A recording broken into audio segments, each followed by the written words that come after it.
Hey, what is up, everybody? This is your boy AJTRIP, and welcome to the Game According to Me. This is my podcast where we talk about what's going on in sports. I've not done a podcast in a while.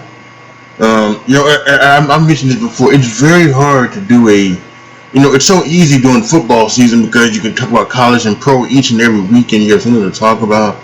And, but then once football ends, it's kind of hard because, sure, basketball is happening every day. But you don't get to watch like every game, and same thing with baseball. Baseball happens every day, but you're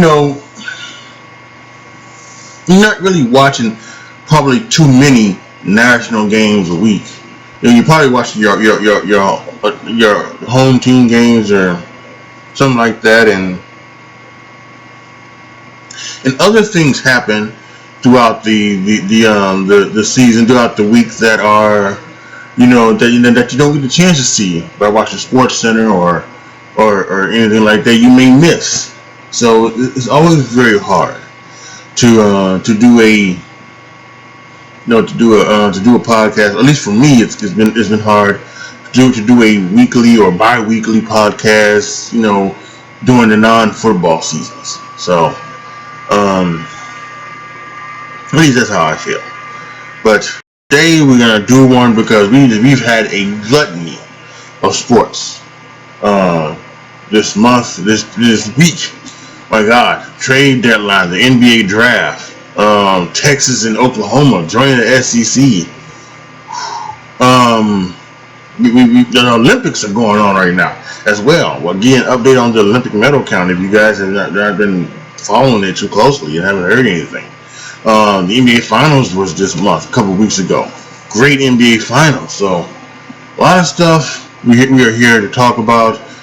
We are once again doing a simulcast. We are doing this on YouTube and also on podcasts on Anchor.fm or wherever you may find your podcasts. This is gonna be it's probably gonna be a long one, so sit back, grab a popcorn or a drink or some wings or anything like that. And if you enjoy sports talk, I'm gonna give it to you. So let's go ahead and let's start with the NBA Finals. So the NBA Finals happened earlier this month, like I mentioned before. Phoenix Suns against the Milwaukee Bucks. First time Phoenix Suns have been in the NBA Finals since 1993. That dramatic series against the Chicago Bulls, which the Bulls won. Milwaukee hadn't made the finals in over 70 years or something like that, or something crazy. It was their first thing. We had, and going into the NBA Finals, we had Giannis still recovering from the hyperextension of his knee, and it was thought that he was not going to play, at least in the first couple games of the series, but. Well, odd question, he did, and he came back in game 1 of the series, and he was good. He played 35 minutes, had 20 points and 17 rebounds. He was incredible. He was incredible that first game. Wasn't enough. The Phoenix Suns were really good as well with the help of Devin Booker. He had 27. DeAndre Ayton had 22. Chris Paul had 32, 9 assists, 4 rebounds. So, the first game went to the Phoenix Suns, and they came off to a 1-0 start. Now, before the series started, I had said that I had believed that this was going to be a home team series where the home team was going to win every game, and I had the Suns winning in 7, after winning in their game at home. And it started off like that because game 2 was another, incredible game, especially and particularly for Giannis. He came out again, still on the knee, came out the block, had 42 points, 12 rebounds. Incredible. He was, he played 40 minutes and again on that knee. So incredible. Once again, the Suns scored 118 points to beat on 118 to 108. Mikal Bridges had a nice night. Devin Booker shot again. Chris Paul doing his thing. It was an incredible game. The game 2 went to Phoenix, and then Phoenix went up 2-0. And then we went to Milwaukee, and Milwaukee showed up and showed out for their team at the Deer District. They had a whole bunch of people in the Deer District. It was just insane to watch. A lot of teams, you know, are going to be doing that. I think, you know, for like the playoffs. You know, that was happening in hockey. It didn't happen in Phoenix. I think Phoenix skipped theirs and closed, but yeah, the Deer District was incredible. Third game, maybe the only true blowout of the game or the series, the Milwaukee Bucks. For the Suns, you know, they just, you know, they didn't have it that night. They couldn't hit shots, and things were not going down their way. But the Milwaukee Bucks, again, Giannis, 41 points, 13 rebounds. Drew Holiday had some play. Chris Middleton, who in this series, Chris Middleton, I think, proved to everybody that, you know, he was an all-star. But I don't think people really looked at Chris Middleton as something special. He was just an all-star type player. But I think Chris Middleton proved to me that he was more than just you know, he was just more than just a guy, you know, who was an all-star. He was actually a very good player. And he stepped up big in a lot of these games.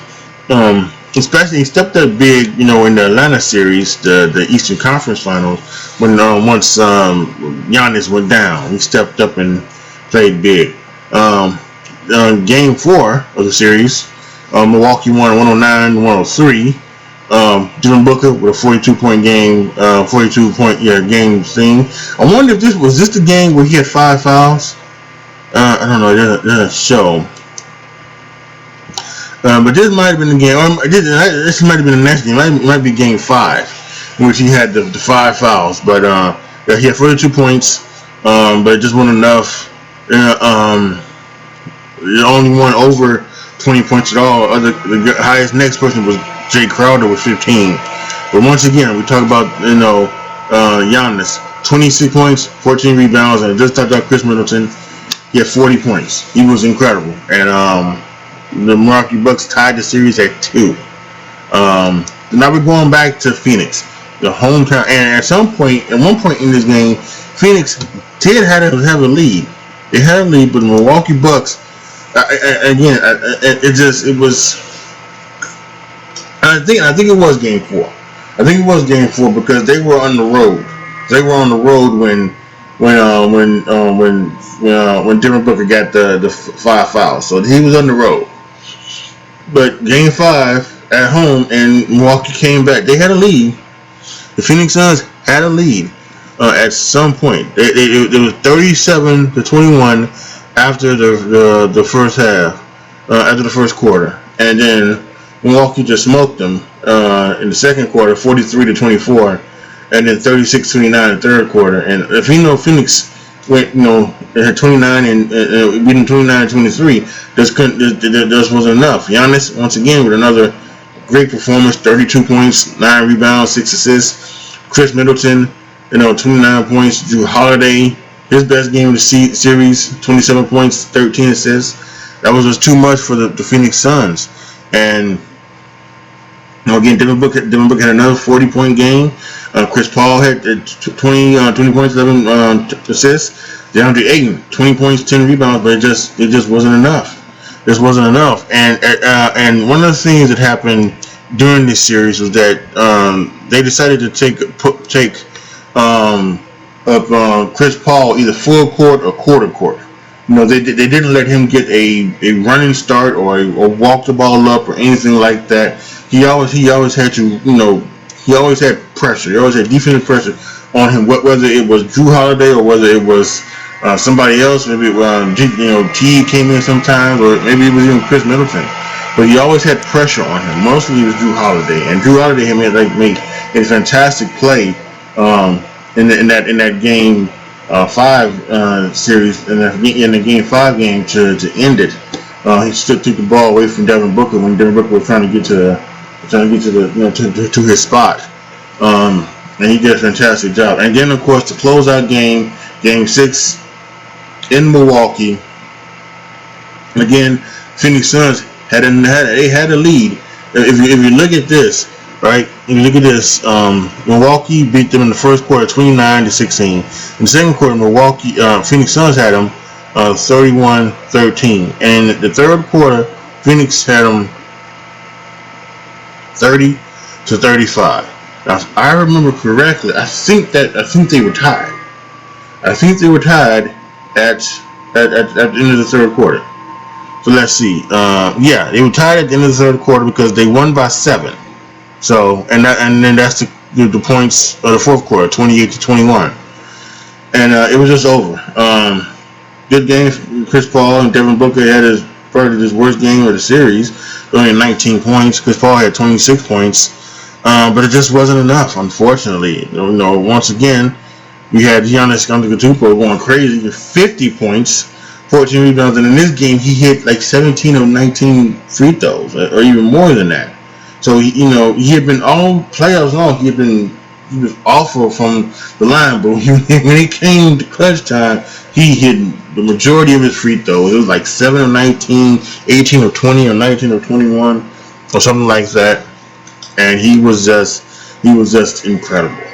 He won, and Milwaukee won the series 4-2. He was named the MVP, and he had fun afterwards, going and like Chick-fil-A nuggets and like that, 50 of them, and driving in his car, being on Instagram Live, and he was having fun, and they had fun at the thing. PJ Tucker was going crazy at the mall. Bobby Portis, he had become a Milwaukee legend, in his former Chicago Bull, becoming a Milwaukee legend.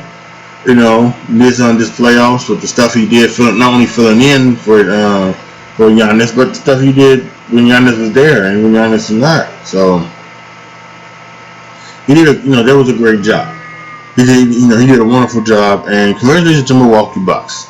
They are the champions, and I think what this hopefully does do is that this does give some other teams some hope that you can build a team.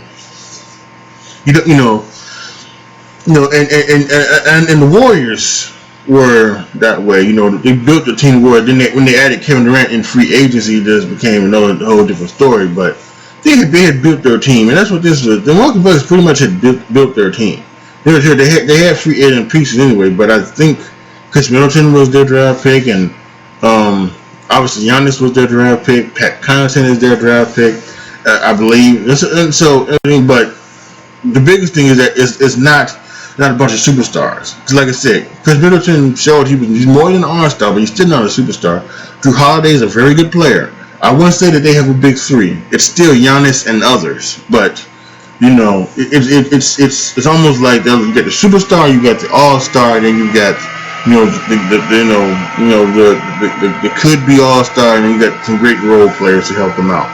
And all that shows that can be, and so if you're Damian Lillard, you don't have to leave Portland, but maybe you didn't need another. Maybe you need something more than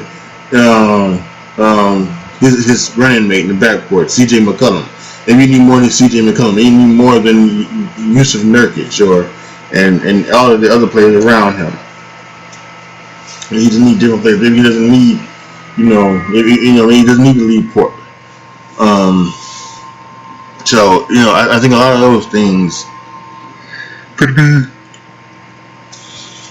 be more suitable for them. So, and for the Phoenix Suns, it's, I think it's unfortunate because I'm not sure if they're going to get back there, at least very soon.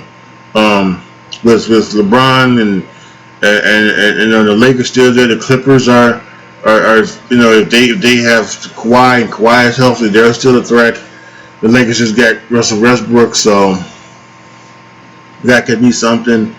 And then the Warriors, Clay is coming back, and to have a healthy Clay finally, a healthy Steph Curry, a healthy Draymond Green, an emerging Wiseman and Andrew Wiggins as well that can put the ball. They can still be a threat, to this, to the Western Conference. So I'm just not sure about the Phoenix Suns. Chris Paul is a free agent. He has an option here. He can go back or he can go free agency. So who knows what he's going to do So I just kind of feel bad that, because I thought maybe this is their best year. This might be the best year for both teams, because if you look on the East as well, you know, um, with Kyrie and James Harden and Kevin Durant, they're both with Harden and Irving being hurt, Kevin Durant doing it by himself. If Irving and Harden were there and they were healthy, I don't think the Bucks get by the Nets. I don't. I just think they're too good. So then next year, and then who knows what's going to happen with the Sixers and the Sixers, and there was going to be some talk about trading Ben Simmons on draft night. That did not happen. So I don't know if they're going to trade him or keep him. It looks to be over in Phoenix, in Philadelphia, for both parties want a new direction there. So I think that's going to happen sometime in the off season. I'm not sure where or who or what. And and then there's always Boston, because Boston has Tatum, and they have Brown, and that's a really good player. And Kemba Walker is well, actually they traded Kemba Walker actually.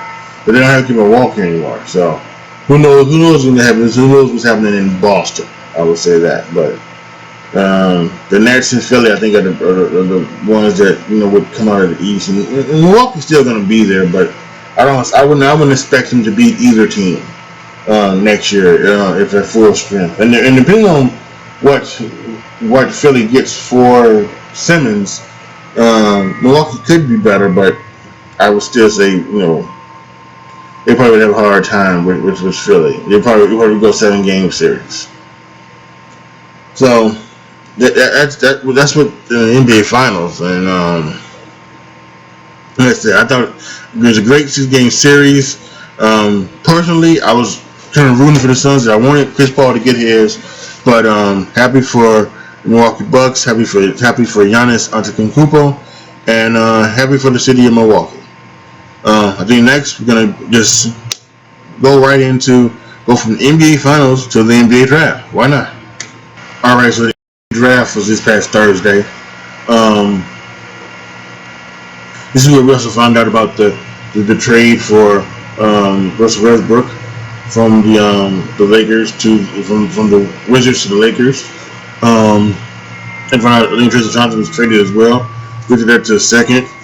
But let's just quickly go run down the draft, who was drafted and where. This is from The Athletic. Because I guess what they did like the trade things and things like that or something like that. So I'm not sure, but I'm just going to read them down what it is. Cade Cunningham was first overall pick, Oklahoma State. He went to Detroit. Jalen Green from the G League went to Houston. Evan Mobley went to Cleveland. Scotty Barnes from Florida State went to Toronto. Jalen Suggs from Gonzaga went to Orlando. Josh Giddey from Australia went to Oklahoma City. Jonathan Kuminga from the G League went to Golden State. Franz Wagner from Michigan went to Orlando. Davion Mitchell from Baylor went to Sacramento. Zaire Williams from Stanford went to Memphis via New Orleans.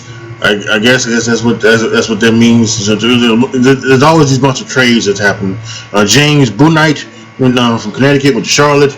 Joshua Primo, Alabama, went to San Antonio. Chris Duarte from Oregon went to Indiana. Moses Moody he went from Arkansas to Golden State. If you have not seen the clip of Kendrick Perkins just not being able to say his name, Moses Moody, oh my god, that's just hilarious. It cracks you up. Look for it on Twitter. Just search Kendrick Perkins and it should show up. And it's just the funniest goddamn thing. You Moses Moody. I tell you. Oh. Woo. Okay, so Corey Kispert from Gonzaga went to Washington. Alperen Sengun from Turkey. He was got to, I guess, Houston via Oklahoma City. Trey Murphy III from Virginia. New Orleans via Memphis. Trey Mann from Florida. went to Oklahoma City. Kai Jones of Texas went to Charlotte via New York. Jalen Johnson went to Duke. From Duke went to Atlanta. Keon Johnson, Tennessee, went to the Clippers via New York. Isaiah Jackson of Kentucky went to the Pacers via the Wizards via the Lakers. Whatever the hell that meant. Usman Garuba of Spain went to Houston. Joshua Christopher of Arizona State went to Houston. Houston with a lot of draft picks, probably from the James Harden trade and many other trades that they've made with Chris Paul and Oklahoma City and other things like that. Quentin Grimes of Houston went to New York via the LA Clippers. Bones Highland of VCU went to Denver. Cameron Thompson of LSU went to Brooklyn. Jaden Springer of Tennessee went to Philadelphia. Day'Ron Sharp of North Carolina went to Brooklyn via Phoenix. And Santi Aldama of Loyola Marymount. I'm guessing that what it means. Loyola Maryland went to Memphis via Utah. So those were the 31st round picks of the NBA draft. And like we talked about, Tristan Thompson was dealt to the Atlanta Hawks for Chris Dunn, center Bruno Fernando, and a 2023 second round pick. And of course, as we talked about, Westbrook was traded to the Lakers to set up with LeBron James and Anthony Davis. It doesn't have here what the big, but I think it's like Montrezl Harrell. I think Kyle Kuzma went as well. Some other stars. So yeah, that's what happened.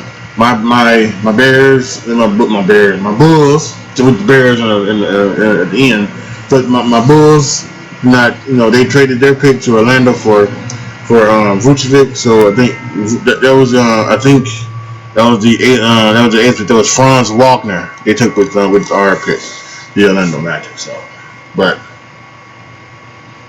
glad to see some people making some picks. We'll see what goes down in the new year. Obviously, when the basketball season gets ready to start, I will have my predictions and preview and talk about everything under the sun of the NBA. So yeah, be sure to look out for that. So let's give you a quick update on the Olympics and the medal count. We're looking at the top 5. China is the number 1 with 46, followed by Japan with 30. Well, hold on, wait a minute. What the hell? It doesn't make any sense.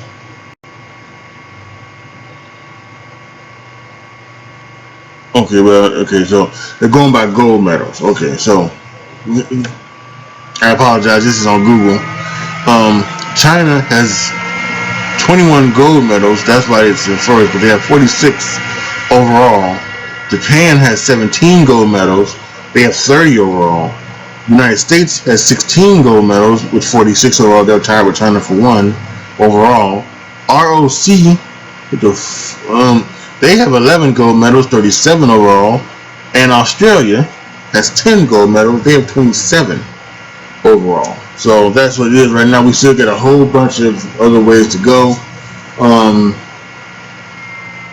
There are more games to be played. Team USA, after losing their first one, they've won their last few. So good for them. Hopefully they will make it back to the gold medal game and win the gold medal for the USA in basketball. We've got other sports that are happening.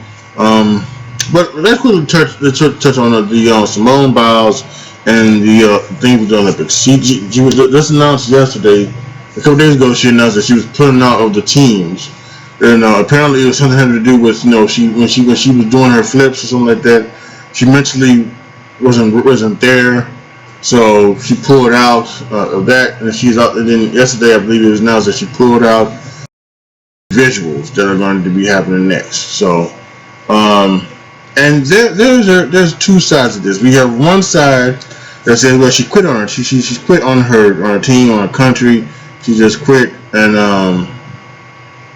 and that's just a shame because she's the best that we have in the Olympics, and she's decided to just quit. And some are saying, well, she said mentally that she can't do it. It's part of her mental health. You gotta. If you mentally cannot do all those highs and flips and things like that, you can hurt yourself. You know, and so if you're not mentally there, then you don't need to be there. You know, you could probably hurt your team even more than what than what you need to. So there's a lot of things on this. Here's my take on it, and I'll say this. I'll say this on two levels. One, I see both sides. I see why the mentally health is so important. It's like the thing with Naomi Osaka, right? Like if she quit because she couldn't do it, and that's totally fine and dandy. If you can't mentally handle it, then yeah, you should do stuff for your mental health. But I also believe that answering questions from the people is your job. That's your job, and if that's something that you can handle, then you need to if don't ask tennis to change, because they've been doing that for years, and that's what to do. The people who are a fan of tennis want to hear from you, and they hear from you through the media, and that's the way it needs to be. And if you can't handle that, then you need to stop playing tennis. And I think that's the same thing for here. It's not the same thing, but it's a little bit different. If mentally you can't get over whatever it is you get over, then yeah, and if you could hurt yourself, then yeah, you don't need to be out there. But I also think that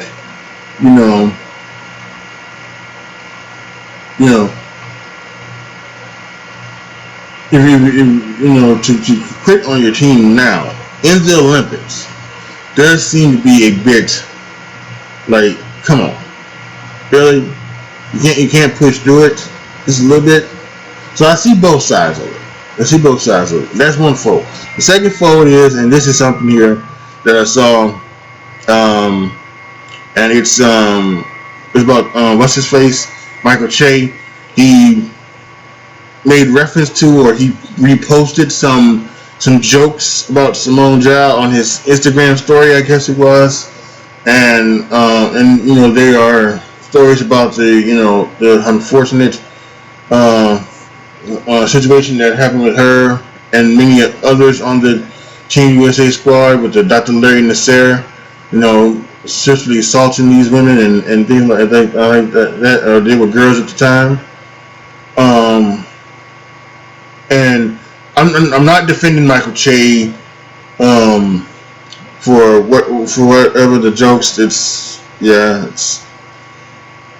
probably in poor taste. It's probably things are not. We live in a world now where maybe those jokes nowadays are not, whether they're funny or not. They're probably not.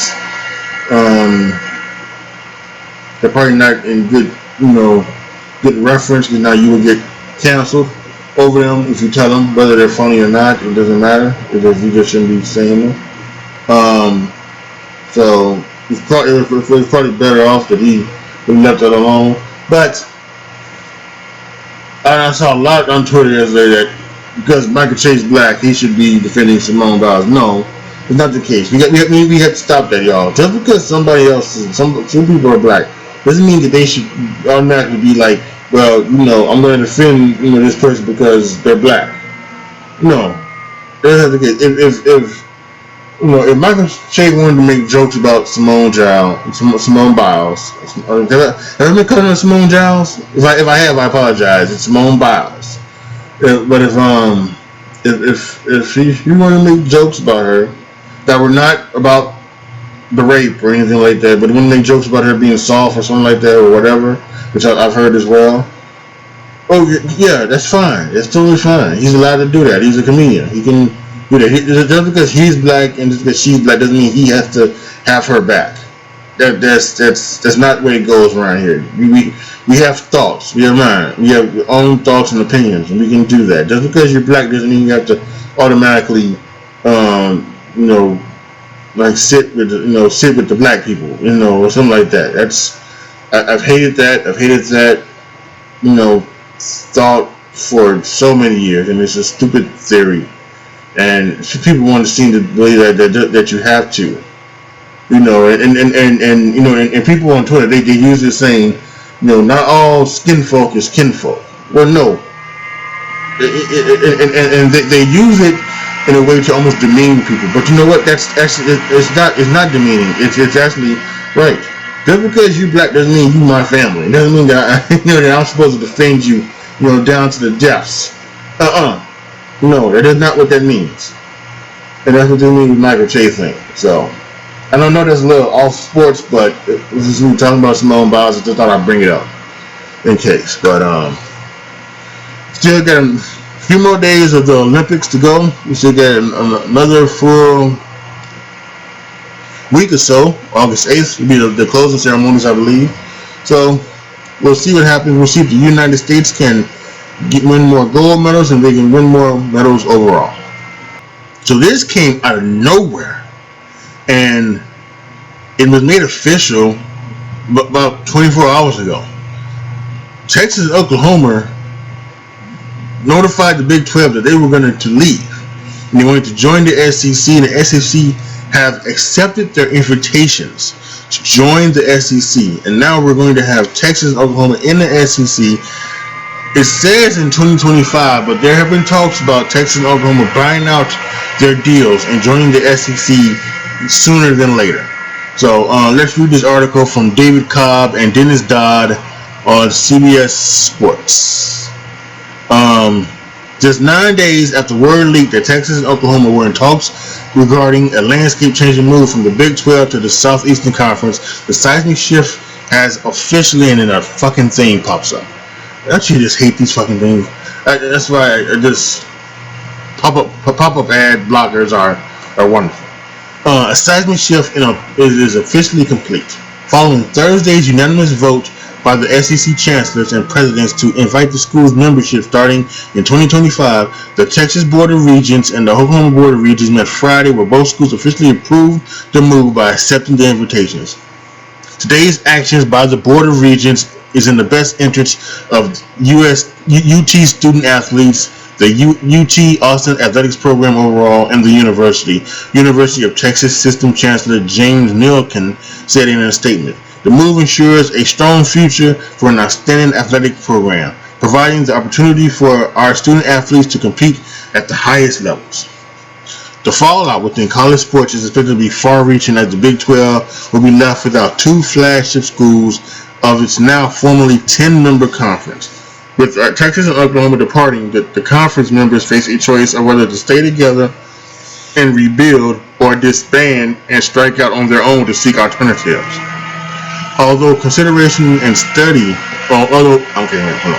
After thorough consideration and study, it became obvious that standing pat would mean falling behind, Oklahoma Athletic Director Joe Castiglione said.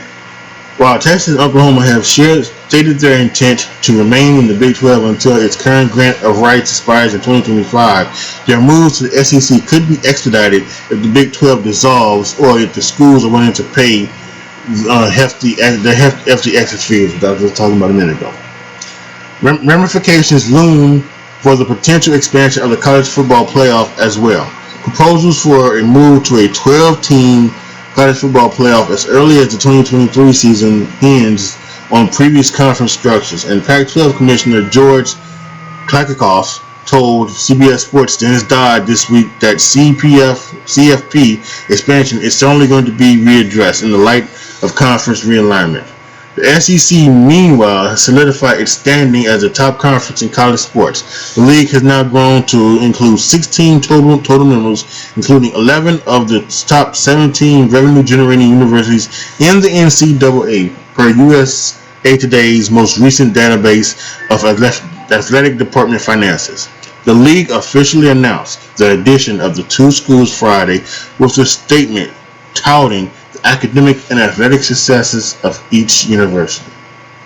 This is an important moment for the long-term future of the Southeastern Conference, our members' universities, SEC Commissioner Greg Sankey said in the statement.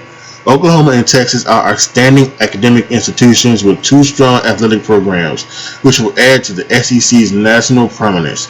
Their additions will further enhance their rich academic, athletic, and cultural legacies that have been cultivated throughout the years by our existing 14 members.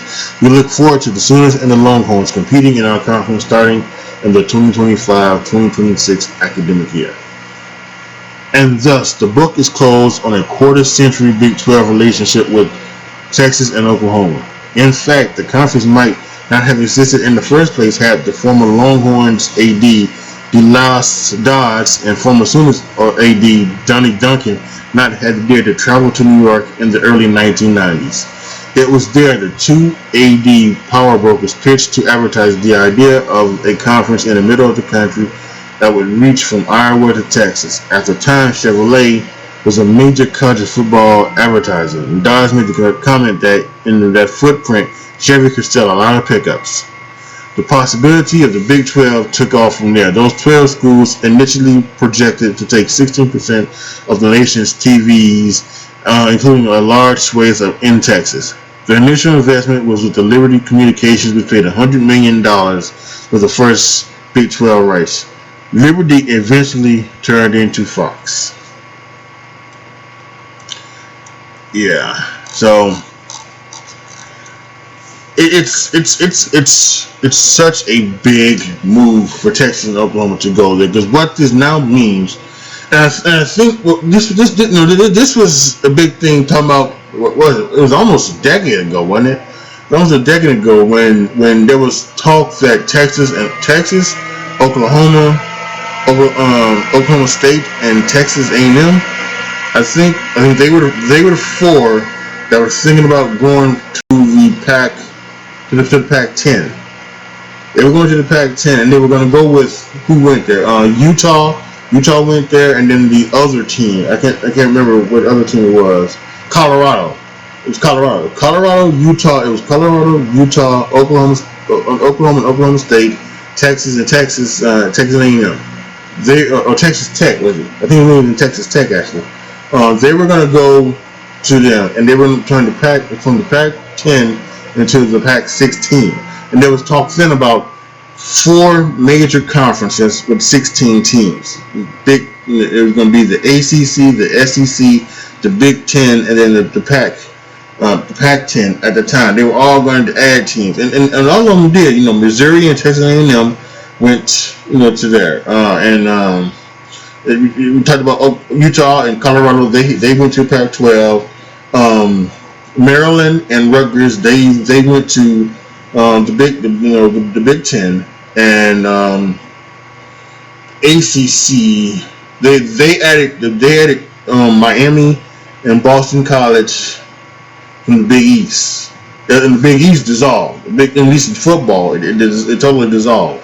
There's no Big East. There's a Big East in basketball. There's not a Big East in football. And that's what you could be seeing here. You could be seeing here right now, like the dissolution of the Big 12. And then you go, well, where would those teams go? Well, we still have, we have the Big 10, right? The Big 10, you automatically think, well, the Big 10, they've got, they could get, they've already went and got Nebraska, right? They already went and got Nebraska. From the Big 12, which is Nebraska. So they could go and they could get Iowa State, which is on a rival for Iowa. Kansas State could be a good shout there as well. And then you get West Virginia, who moved from the ACC to the Big 12. And the West Virginia could actually join the Big 10 as well. And they could go back to the ACC. So then you have moves there, and then you're talking about Oklahoma State could go to the they could go to the Pac-12. There was same thing with Texas Tech. They can go to the Pac-12 as well.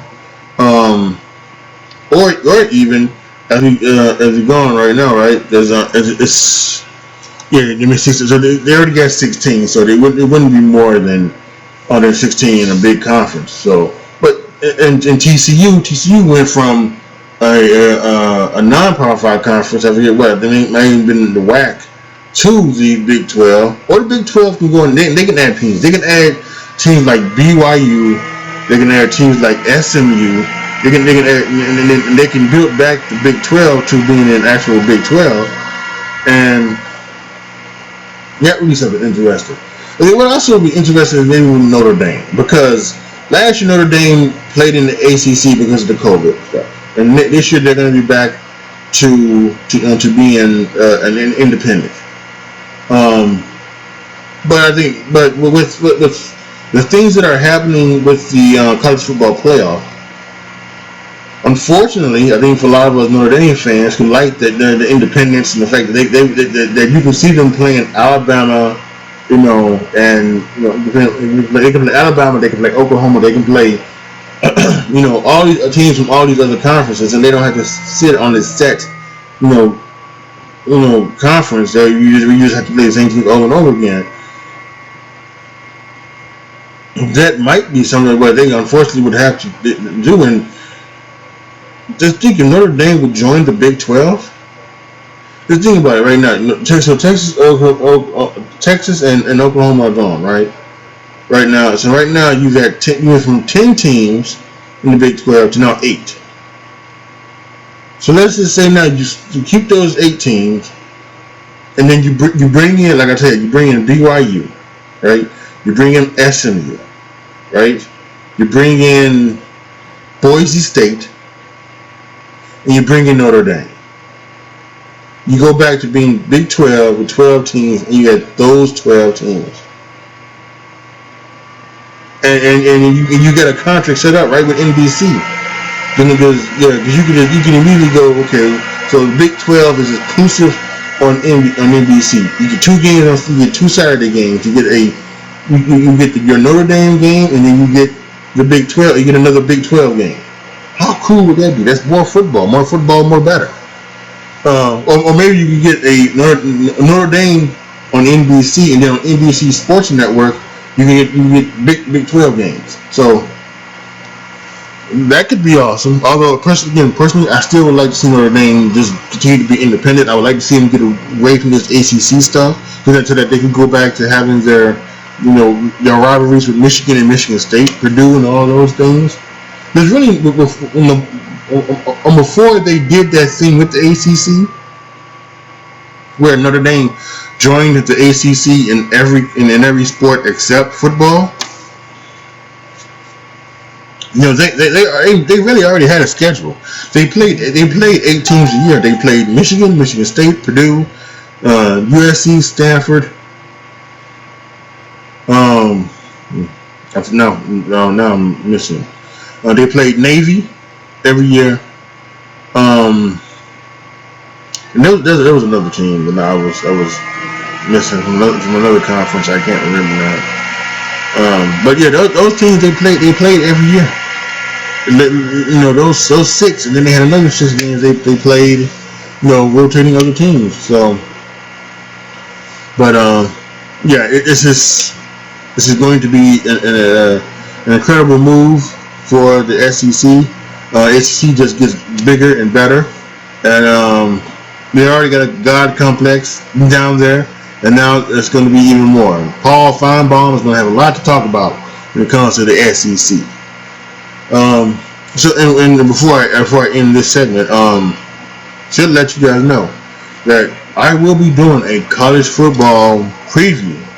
What I normally do, I give you the top 4 teams that I feel is going to make the college football playoff, and then I give you the things of the local teams that I root for.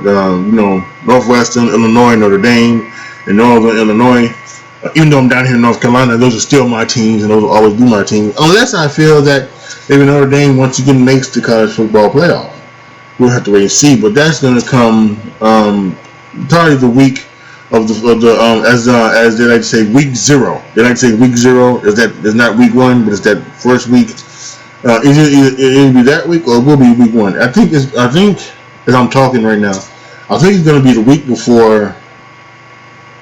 It should be before week 1, because week 1 is always before week 1 of the pro football season. So yeah, that first week of pro football is Saturday. It's week 2 of college season, and then week 1 of the NFL season. So that's when it'll be. So be on the lookout for that. It'll be just like this. It'll be a simulcast of a podcast and the video version. So make sure you get there for it. Click the notification bell. If you're watching on YouTube. Yesterday was the Major League Baseball trade deadline, and boy, we had more action at the trade deadline this year than we've had ever before.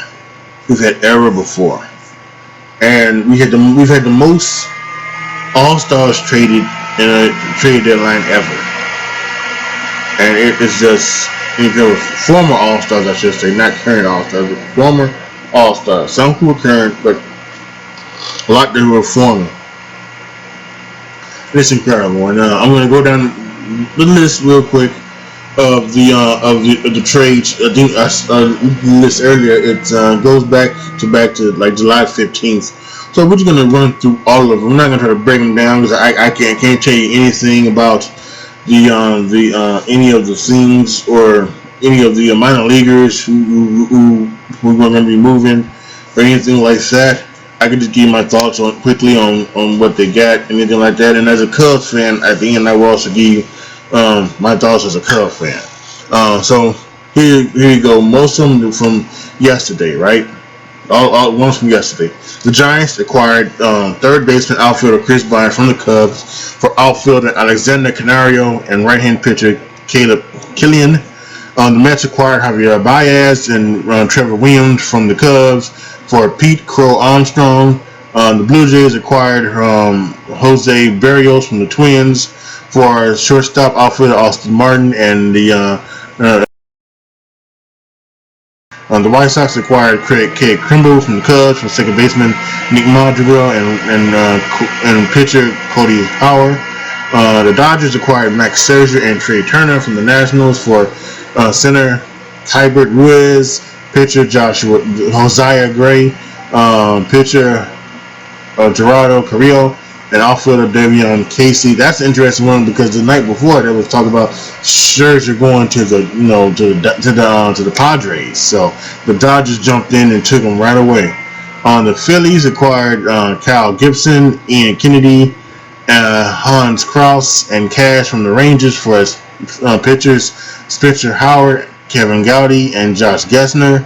The A's acquired catcher Yan Gomes, second baseman Josh Harrison, and cash from the Nationals for catcher Drew Millis, pitchers Seth Schumann and Richard Gauch. The Yankees acquired left-hand pitcher Andrew Haney and cash from the Angels for right-hand pitcher Jansen Junk and Elvis Figueroa. Braves acquired outfielder Jorge Soler from the Royals for pitcher Casey Kellich. The Cardinals acquired John Lester from the Nationals for outfielder Lane Thomas. The Cardinals acquired Happ and cash from the Twins for Gant and for pitchers John Gant and Evan Sisk. The Braves acquired Richard Rodriguez from the Pirates for Bryce Wilson and Ricky DeVito. The Braves acquired Adam Duvall from the Marlins for Alex Jackson. The Braves doing some work as well. Man, most of yesterday was focused on the Cubs because the Cubs basically had a fire sale. Checking my thing. The Braves had a fire sale. The Cubs had a fire sale. But there's a lot of things went down yesterday. The Red Sox acquired Hansel Robles for the Twins for pitcher Alex Sheriff. The Blue Jays acquired pitcher Joakim Soria from the D-backs for two players to be named later. The Braves acquired outfielder Eddie Rosario from the Indians in cash for first and third baseman Pablo Sandoval. That's an interesting one. The Padres acquired Jake Marinsnik from the Cubs for Anderson Espinoza. The Phillies acquired shortstop Freddie Galvis and cash from the Orioles for Tyler Birch.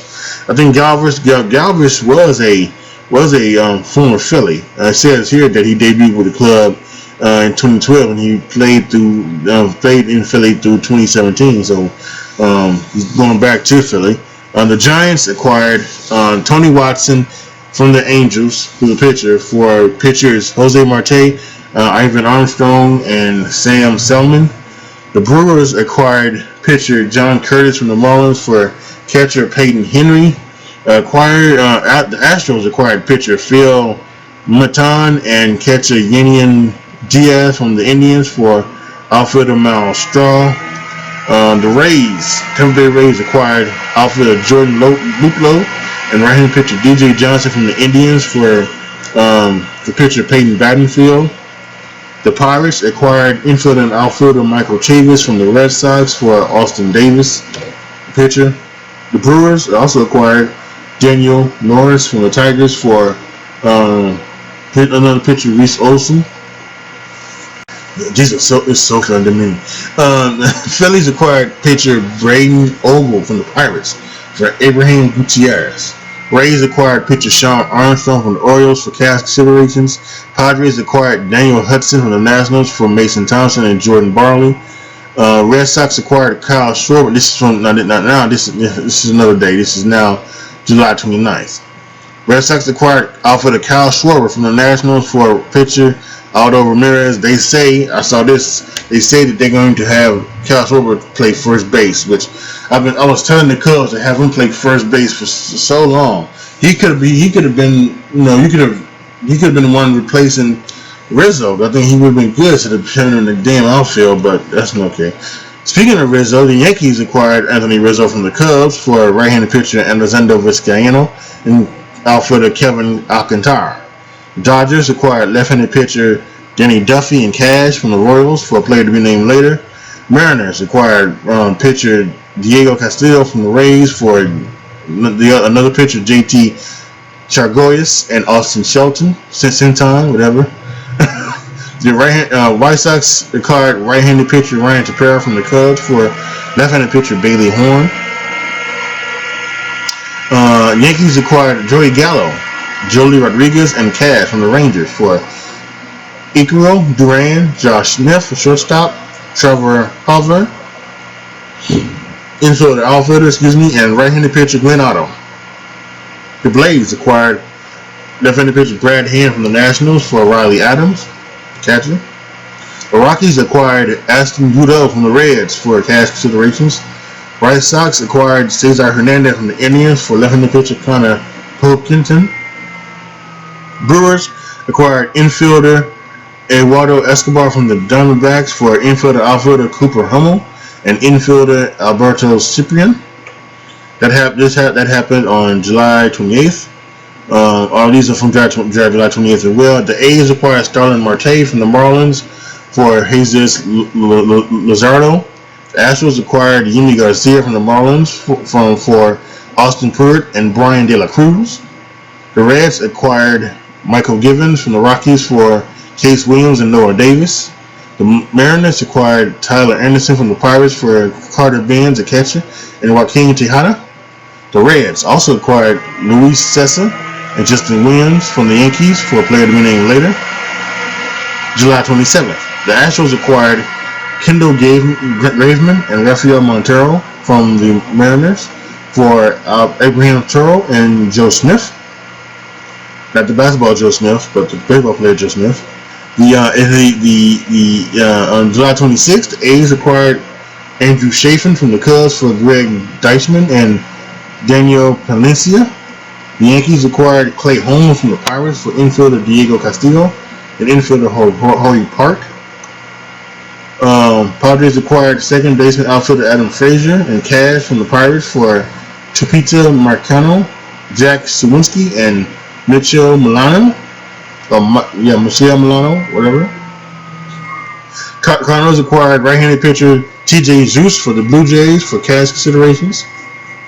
That's happened July 25th. July 24th, Mets acquired Mark Payton from the Reds for cash considerations. July 23rd, the Mets acquired Rich Hill from the Rays for Tommy Hunter and Matt Dyer. July 22nd, the Rays acquired Nelson Cruz and Calvin Faulkner from the Twins for Joe Ryan and Drew Stoutman. On the 21st, the Royals acquired Joel Payamas from the Blue Jays for cash considerations. July 21st, the Dodgers acquired Billy McKinney from the Mets for Carlos Monson and cash. On July 19th, the Pirates acquired John Peters from the Angels for cash considerations. July 16th, the Braves acquired Stephen Vogt from the D-backs for Mason Byrne. On July 15th, the White Sox acquired catcher David Gulam from the Rays for cash considerations. Also on July 15th, the Braves acquired Jock Peterson from the Cubs for Bryce Ball. Those have been the trades for the last 15 days, the major ones that have happened. It's incredible, the movement, the all-star power that was traded, particularly yesterday. It was just incredible. It was the best trade deadline in a mile. And again, it was mostly focused on my Chicago Cubs who had a fire sale, and it started on July 15th with Jock Peterson. They trade anyone who had a 1-year deal or who they could get something for. They traded, and they're,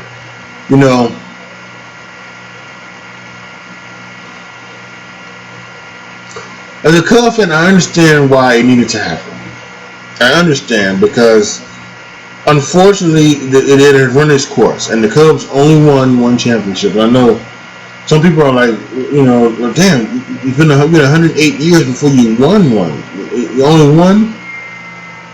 But I think for many Cubs fans, including myself, this almost should have been a Chicago Blackhawks thing.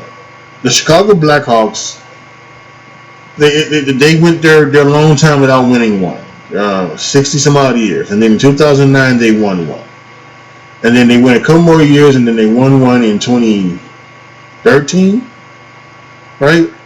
I think they won one in 2010, 2013, 2015. And it started in 2009. I think once things went down, that's when they got good. So I think a lot of Cubs was thinking about that. Yeah. Make the playoffs every year, and then we'll be good enough to where we will get there, and we'll win a couple, and we'll win 3 and 6 years, or we'll win 3 and 5, or we'll win 4 and 9, or whatever. Many people thought that's what was going to happen. And then they had the surprise year in 2015. Nobody didn't expect it. They signed John Lester up to free agency. They brought up Chris Bryant several days after the end of the start of the season, so that they could have his contract for a year more.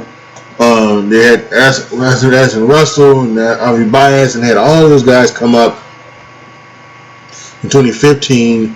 I think Kyle Schwarber as well. They had all those guys come up, and they, and then the split out, and Jake Arrieta went out of nowhere, came out of nowhere, and went from being Jake Arrieta to being Bob Gibson, and it was just incredible. And then they went to the playoffs, and they went to the NLCS, only to be swept by the Mets, but you saw it coming. And 2016 was the year where everything fell into place, even though Kyle Schwarber got injured like very early in the season. But they brought up Willie Wilson Contreras, and everything was just clicking, and they went wire to wire as the best team in the country. And then they,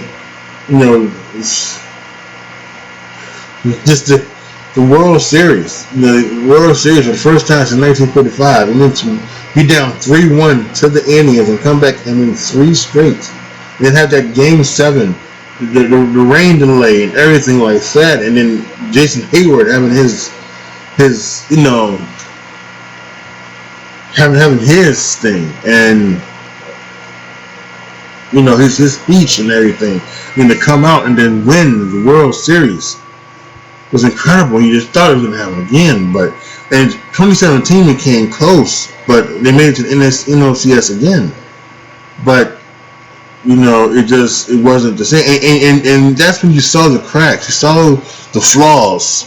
Really, you saw the flaws then. You saw the flaws of an aging pitching staff, primarily, and you saw the batters, and you saw the batters that they hit a lot of home runs, but there's also a lot of swing and miss in everybody. A lot of swing and miss in Chris Bryant, a lot of swing and miss in Anthony Rizzo, swing and miss in Jason Hayward, swing and miss in Richard Contreras, swing and miss especially in Javi Baez. That may be unfortunately his biggest thing.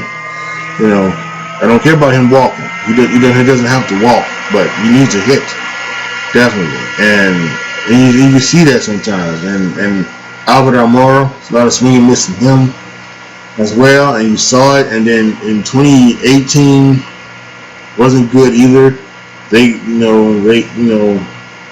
You really saw the flaws then. You saw the decline in Jake, and decline in Lester, and many others. You thought Kyle Hendricks, he's stepping up and becoming like a pitcher, but he's a soft tosser, so he's gonna get hit very often as well.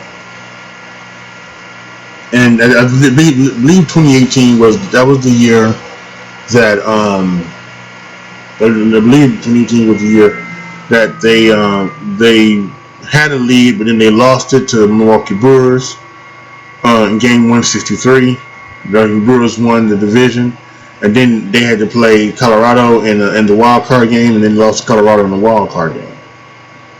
And then that was that. And then 2019, they didn't make the playoffs at all. And that was unfortunate. Joe Madden was then released from his contract, or he was not re-signed to another contract. They parted ways. Hired David Ross. 2020, the whole COVID year, they won the division, but then they get swept by the Miami Marlins of all teams. The damn Miami Marlins just got the Cubs number in terms of playoffs. And then of course this year, at one point they surprised everybody. They were like 32. They did on a good run, and they were like 32-23 or something like that. 9 games over 500, but then they had an 11-game losing streak. An 11-game losing streak that really just took it down the toilet, and they haven't been good pretty much since. And everybody left, and everybody was traded. And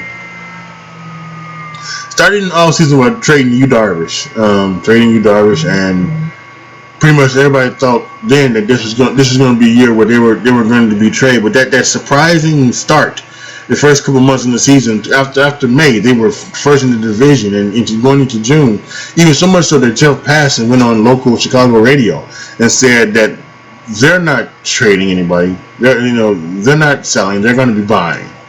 You have to be buying because you're going to be in first place in the division come trade deadline. And he did not foresee an 11-game streak, and ever since, like they just done a horrible record since June 1st. Absolutely terrible, and he did not foresee that. So it looks bad on him, but I don't blame him at all for not counting out an 11-game losing streak. So, and my thoughts of it is,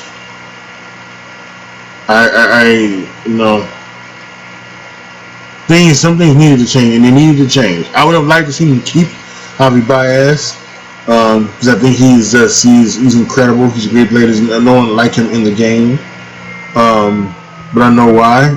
He said on his exit interview, he said that he's open to coming back, and hopefully he does. Hopefully he's the only one to come back. As much as I thank Rizzo and I thank Chris Bryant for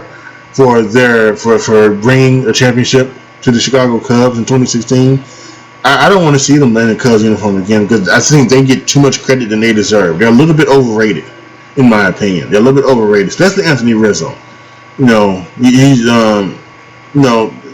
again, love the fact that he was a big part of the 2016 Cubs, and couldn't have done it without him. But he's a bit overrated, and I would say he should probably go back home in the off season and go to Florida, go play with Miami Marlins, and do some. He does great charity work, and he can be great down there doing charity work. I think that would be best for him. And I don't care where Chris Bryant goes. I think Chris Bryant is he's been a bit suspect as well, so I like to see him go. Him stay away. But I want Javi Baez to come back. I do. I want Javi Baez to come back. There's a street named after Javi Baez in Chicago, so I want him to come back. He deserves to be here, and he could be the star of the new one. But it's they're gonna try to rebuild the team, and I think they're gonna try to do it well. They have more. It's not less swing and miss, but more contact hitters. That's why they traded for Nick Madrigal, who's a great contact hitter. He doesn't walk. He doesn't strike out either. He makes contact. He had a .317 batting average. That's good. And maybe there'll be some more guys who are contact guys and who can. There's nothing wrong with contact guys. If you get a bunch of lineup guys in a lineup who hit 290, 300, and fine. A lot of people got on the Kansas City Royals when they won because there wasn't a lot of guys with power. There was maybe 2 or 3 guys with power, Moustakas and Hosmer. They had some power, but Perez had some power as well, the catcher. Otherwise, there wasn't power. But there was a lot of good hitters, a lot of great hitters who were hitting 290, 280, 290, 300 on their team. And that's why they went to back-to-back ALCSs, and then even I think they went back-to-back World Series, maybe, including winning one against the Mets. So there's nothing wrong with that. If Javi Baez and Buster Contreras are your only power hitters, that's cool with me. As long as you got guys who can, continue to hit the ball, then I'm fine with that as a Cubs fan. And they also need, and then one thing they also need to do is they need to develop some good pitching, some good pitching, some guys who can smoke the ball 95, 96 miles an hour. Develop those guys. Make those guys into great pitchers. And then the Cubs, hopefully this is not a full down rebuild. Hopefully this is just a retool. Well, maybe this year, the rest of this year, maybe 2022, and maybe even at the end of 2023, at the beginning of 2023, maybe even, it's going to be lean, but maybe some point in 2023 we'll start to see them, guys will come up from the minors and start seeing things, and that'll be 2005 all over again. Hopefully, there's always free agency, but we'll see if Tom Ricketts, the owner of the Cubs, is willing to spend, because he's been talking about a lot of biblical losses because of the COVID-19 debacle last year. So that's one of the reasons why they believe they traded Yu Darvish, so that they wouldn't be spending so much money. So we'll see if he spends this offseason, next offseason, of it all again. So here on my podcast, we do talk wrestling sometimes. I mostly keep my wrestling to my YouTube channel. For those of you guys listening on the podcast, I have a particular show called That's a Shoot. Usually every Friday, I talk about what's going on in the world of professional wrestling. I do now here on the Game According to Me, I do talk a little bit of wrestling. I don't talk too much about it, but as I am doing this podcast simulcast on both YouTube and on the podcast version, breaking news suddenly hits, and Bray Wyatt has been released by WWE, and this is a man. I don't know if it's.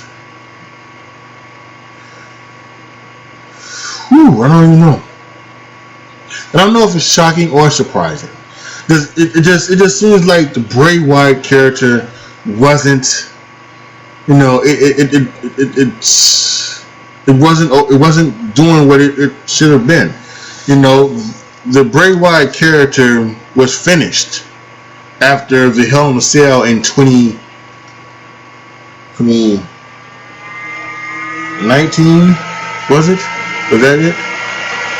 It was finished in 2019, when they had the ridiculous Hell in a Cell match with between him and Seth Rollins, where Seth Rollins gave him 39 stomps, and he kept getting up, just don't sell him the fucking stomps, and they did the Hell in a Cell no contest thing, and he was done at that point as a character, and he was done for true reasons. He was done because of, you know, the way they had booked him, you know, to be.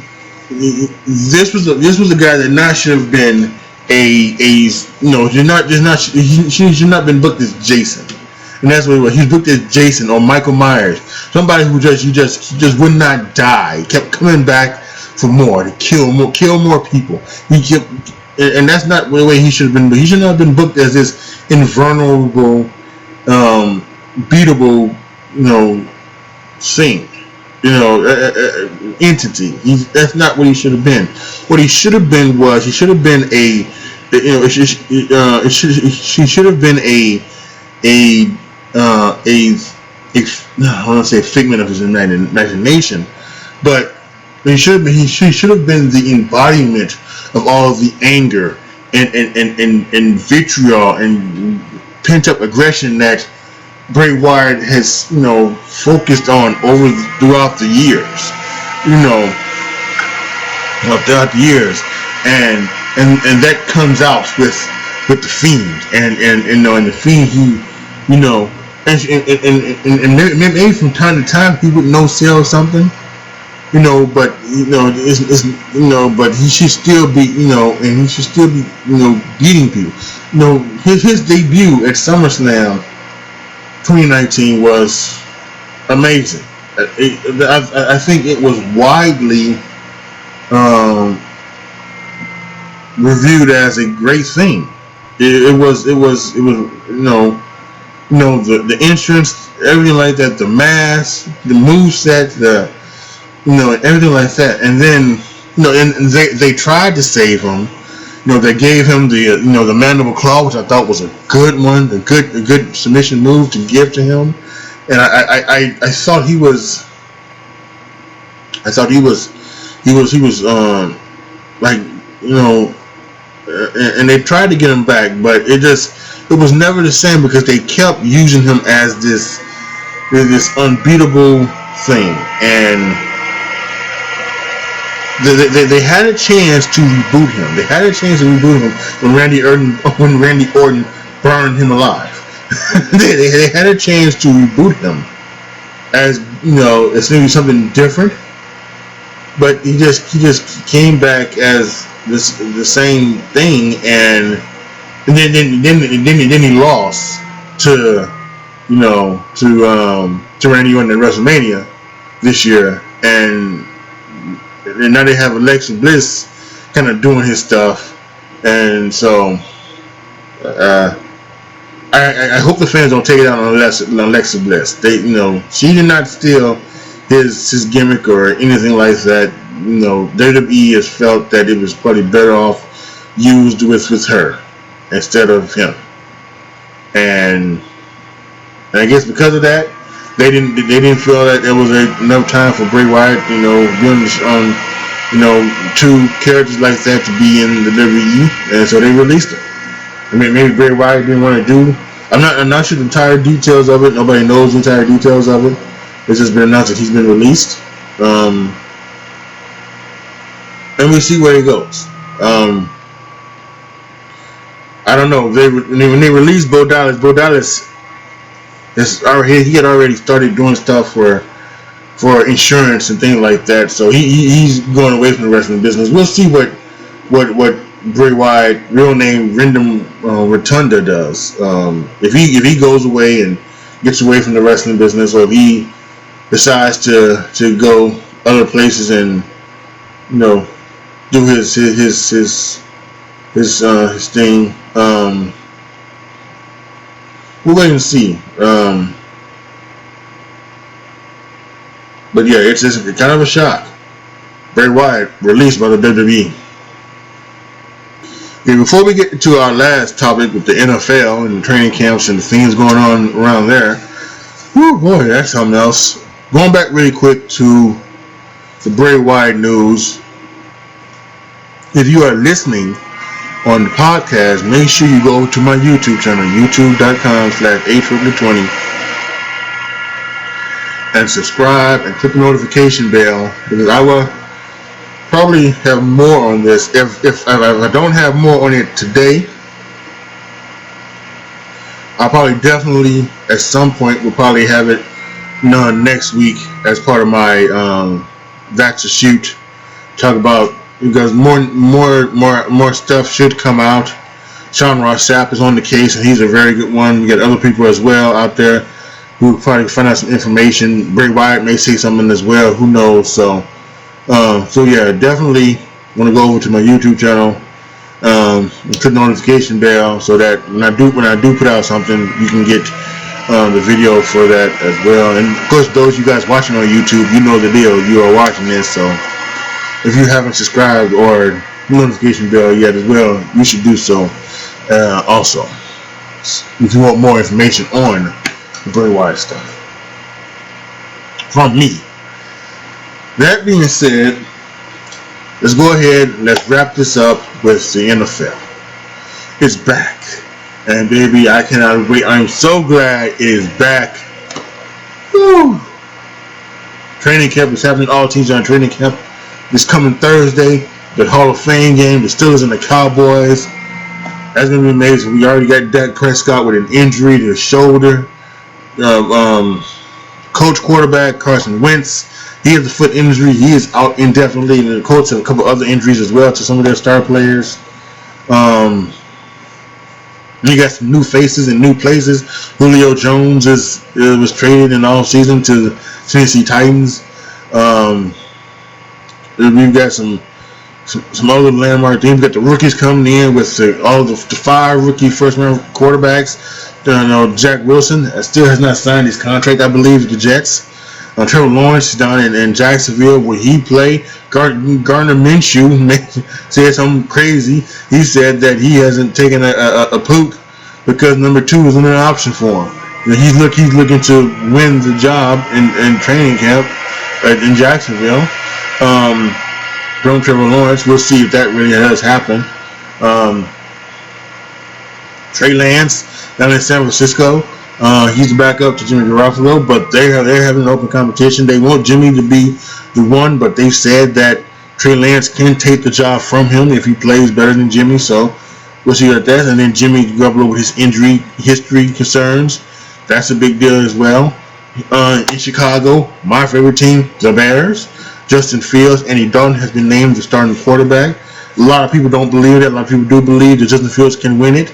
Until I see it, I'm going to take Matt Nagy at his word. I think that Matt Nagy does want to do what he did in Kansas City by playing Andy Dalton all year and letting Justin Fields sit for as long as he can. And who knows? We do know that Andy Dalton is as nice of a quarterback as he is. He's he's getting older, and he may not be what he was when he was younger, and he may not also be able to survive. He may play as well as he can, but the Bears could still be 0-5, after 5 games, and 0-4 after 4 games, and then it's time for Justin Fields. So we'll wait and see what happens with Chicago, and then of course we have the quarterback competition in England with Cam Newton and Mac Jones, and we're seeing what's going on there. But with all of that being said, and we still got some holdouts as well, people who want the contracts. Xavier Howard, I believe in Miami, wants a new contract, and I think one of the Jets safeties, I think, is holding out as well. But all that being said, this comes down to 2 people. This training camp is 2 people. It's Deshaun Watson and it's Aaron Rodgers. 2 guys who have made this offseason seem a lot shorter than it has been, because they have come out and said that they did not want to play for their teams, and they were going to, they wanted trades. They asked for trade requests and things like that. And we'll start with Deshaun Watson, because he was first. He wanted a trade from Houston and everything like that. And then the stories come out about the him being civil lawsuits, being sued by women, massage ladies who decided that he wanted to that he wanted to basically have them do things to him or have sex with him, and they did it, and it was basically a sexual assault type of thing, right? And they kind of sued. He's been sued, and it was first of all it was one woman, and then it was two women, and then it was 4 or 5 women, and at this point, to this date, it is 22 women who have civil lawsuits against Deshaun Watson, and that's insane. That's insane, and it is either the biggest con job in the history, of lawyering ever, or and it may not be. It could be an and or. Deshaun Watson has a problem, and some may say that he made that anyway. Even if these women are lying, and Deshaun Watson has come out and said that he's had sex with some of these women, and the sex was consensual. That's what he says. The sex was consensual, or the sexual acts were consensual. But still, man, that's you hire a massage lady, and then you have the massage lady, get down on you, or so. That's you're Deshaun F. Watson. You don't. That's something that you don't need, right? I don't know if you would call Deshaun Watson necessarily handsome. I don't think you call him ugly either, right? He just maybe just average looking. But him now being a football player, a celebrity, and have millions of dollars, that's going to make him attractive to many women than he would be if he was Deshaun Watson, the garbage man, or Deshaun Watson, the teacher. It makes him a lot more attractive. So I don't think he would need a massage parlor, massage woman, and try to allegedly coerce a massage woman into doing things to him or having sex with him. So that's still going on, and he said that he was never going to play for the Texans again. But when do you know it? He's at Texas training camp because he doesn't want to get fined $50,000 a day for missing training camp. So he still said that he wants to be traded, but he's at Texas camp. He is going to Texas camp, and there could be a thing where we open up Sunday afternoon and he is playing at quarterback with the Houston Texans, with all these allegations around him and him not wanting to really be there and everything like that. So this is a wild situation down in Texas. It really is. And a situation that is just as wild, but not for the other reasons, but for other reasons that why it's wild. Aaron Rodgers, who, because of Eric, I guess it's been years of stuff that's been pent up and he has just been wow. He is just not. He's been like, please, like, what's going on here, right? And so he has just been filtered up, and finally this offseason he just had enough, and he said, fuck it. He said, fuck it. I'm gonna have to make this explicit, but who cares? Because it needs to be. That's exactly what he feels like it said. He said, fuck it. I'm over this. And there's stuff that's happened in the championship game with him, not them kicking the field goal and not going for it or anything like that. That may have something to do with it as well. Then he says it doesn't have anything to do with Jordan Love, but I think maybe it kind of does because they didn't consult him on anything and on a lot of situations and things like that happen. And So and he feels that the way he's played, a two-time MVP, a multiple-time Pro Bowler, a Super Bowl champion, that he deserves to at least be heard when it comes to some of the things that goes on with the team, and they have not really been open to doing that with him. And he just said, "I had enough," and he told them that he didn't want to play for them anymore. And we know, Adam Schefter came out with it on draft night. It was, and he said in his post conference, his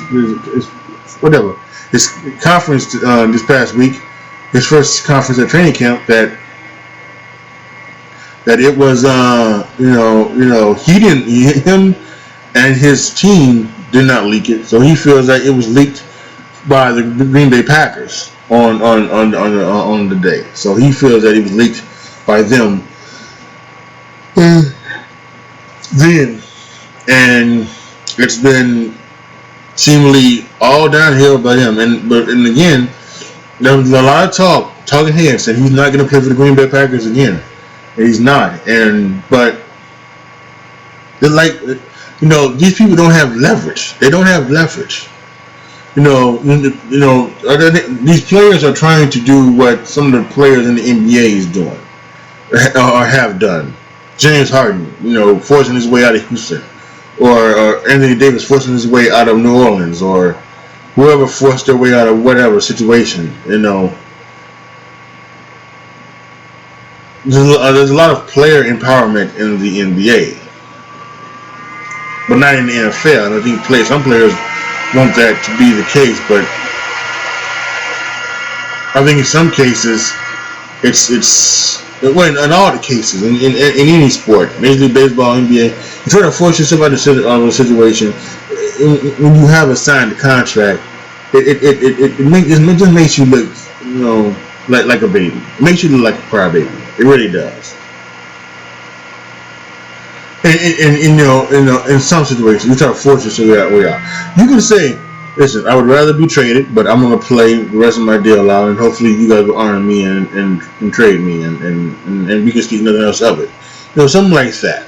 But that was not the case in some situations. It's not the case here as well, because he is now back training camp, and he wants to play, and he's playing. There's a report out that says that they redid their deal, so that his last year is after the 2022-2023 season. It's last year in Green Bay, and they are going to revisit his situation after this season. So we will see. But and in that press conference the other day, he lit him up.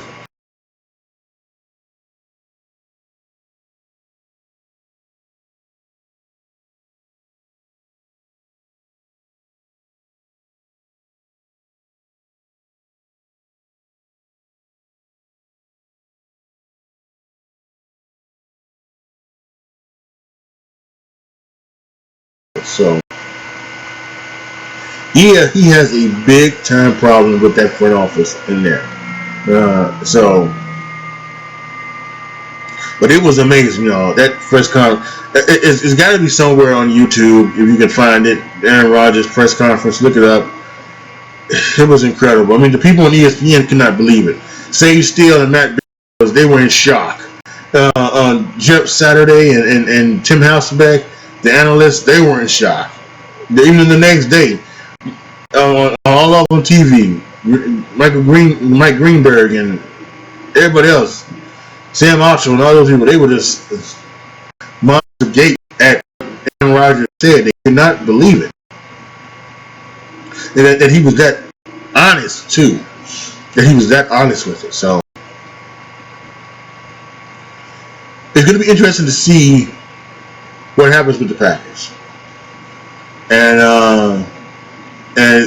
both him and Devontae Adams, they put on their Instagrams a picture of Michael and Scotty, almost as if to say that this is the last dance for them. And so we will see what goes down this season. We will see what happens with Aaron Rodgers this year, and we will see what happened with the Green Bay Packers. Because it is going to be, I think, an incredible year all around. We have an extra game, 17 games. There's so much other stuff to be happening. So, quick note. Once again, like I mentioned with the college football, my NFL preview show and predictions will be on the Tuesday. Well, I said that. It's either going to be the Tuesday before the Thursday opening night game between the Bucks and the Cowboys, or it's going to be actually on that Thursday. That Thursday I would actually do it. What I may do is I may record it on Tuesday and save it for Thursday and put it out then, because yeah, that's gonna be something special. Yeah, that's gonna be something good. So yeah, be on the lookout. For that. Once again, it'll be another dual cast on YouTube, a YouTube video, and a podcast for the audio listeners. Once again, wherever you find your wherever you find your podcast, wherever you do listen to your podcast, my podcast is there, and you can find it. So, yeah, cannot wait for the National Football League to really get started this coming Thursday. Steelers Cowboys Hall of Fame game. And then the Hall of Fame inductions from not only 2021 but for 2020 didn't have one because of COVID. Both of those are going to be happening too. Going to be a long day. Hope it's not too hot. All right, y'all. This is the end of my podcast. I know this is a very long podcast. I appreciate it. And if you've made it this far, whether listening to it or watching it on YouTube, believe me, I appreciate it so much. You have no idea. You really, truly don't have no idea. I appreciate it so much. A couple of things before we close it out. Patreon.com/AJTRIP to become a Patreon. Once I hit a certain amount of Patreons, you can determine what I do. You can determine what videos I do on YouTube. You determine what things I talk about on my podcast. And normally you can determine what video games I would play on my Twitch channel. If you are a gamer, you like to do that. Twitch.tv/AJTRIP20. However, I must mention I have not been able to stream as of late because of my bandwidth. My bandwidth is too low. So every time I try to stream, I can stream for like 10-15 minutes, and then it conks out on me. It doesn't continue to stream. And I don't have the money right now to get a capture card and run the capture card to a video and do it that way. That being said, if I were to accumulate, the number of Patreons needed, I would do something for my Twitch channel. I would do something where I would. I tested it out. I can do like a live stream on there from like my XSplit and things like that. So maybe I would do something like a live stream type of thing where I would just sit down and talk or something like that for you, or maybe I would do my podcast there or something like that. Who knows? Now I have to think about it. Maybe I might upload this to the Twitch. I don't know. Anyway, it does not matter. Yes, something would be done for that. Or hell, if I should mention it, if I got enough Patreons, I probably would have enough money to the point where I could buy the capture card. So, still a bit of it. So, yeah, there's that. And for those you guys listening on the audio version to this, Anchor.fm/AJTRIP Show, you can go to my page and you can go right there and you can support me, right from there. You don't even have to be a patron. Now, obviously with Patreon, there are perks. There are no perks that you get, but you can still support me if you feel like it. You think, wow, I like this. I like what this guy's doing. Or as the football season comes up, I want to hear this guy's thoughts on their college football and pro football, everything like that. Or when you hear me talk about wrestling or whatever. It's 99 cents a month, $4.99 a month, or $9.99 a month. So you can say, hey, you can pay 99 cents a month to support me and get the podcast, or you cannot do nothing and get it for free as well, which that's totally fine. But if you wanted to support me, that is okay as well.